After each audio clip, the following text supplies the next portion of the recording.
C'est une grande satisfaction aujourd'hui de voir que la ville d'Alès, dans le cadre de cette étude nationale, fait partie des villes moyennes les plus dynamiques de France en matière de commerce de cœur de ville. À la fois nous nous en doutions parce que les actions mises en œuvre depuis les états généraux du cœur de ville ont permis, nous le voyons tous les jours, aux habitants de ce territoire de venir plus nombreux en centre-ville. Nous le savions également parce que nous avons la chance d'avoir un commerce de proximité de très grande qualité avec des commerçants très investis dans la dynamique territoriale.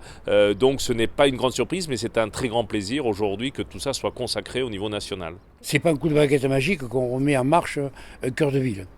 Je crois que l'idée géniale que j'ai eue à l'époque, c'est de créer les états généraux du cœur de ville, où on a pu co-construire avec les habitants ce qu'ils souhaitaient dans 20 ans. Donc ils ont décidé, nous avons décidé ensemble de réaliser beaucoup de choses, une trentaine d'actions à mener, à la fois pour l'amélioration urbaine et à la fois pour la raison commerciale. Donc la partie urbaine, je crois qu'elle s'est mise en place, elle est pratiquement terminée. Rénovation des rues, partage des rues, qui permet aux gens de venir tranquillement en ville avec leurs gosses, de promener dans la rue, ils sont prioritaires. Ensuite, de se déplacer rapidement et facilement et gratuitement avec les navettes gratuites.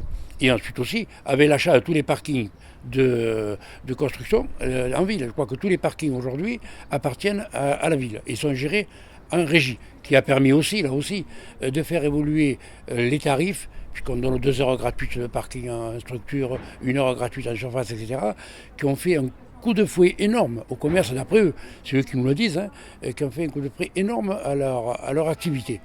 Mais Alès a mieux résisté parce que nous sommes ce territoire à taille humaine où nous avons justement cette dynamique dans le cœur de ville. Donc effectivement, plus de 81% de résistance. Ça nous place dans les 4 communes de France qui ont le mieux résisté. Et c'est donc une véritable chance aujourd'hui qui n'est pas le fruit du hasard, je le redis, qui est le fruit d'une politique volontariste mise en place. Parce que oui, les élus ont le pouvoir de changer les choses, les élus de proximité, les élus des territoires. Et c'est aussi pour moi une grande leçon. C'est-à-dire qu'au moment où on parle de proximité, d'aménagement du territoire, on s'aperçoit que lorsque des décisions sont prises, elles peuvent impacter la vie de nos territoires, et comme c'est le cas par exemple pour cette politique cœur de ville.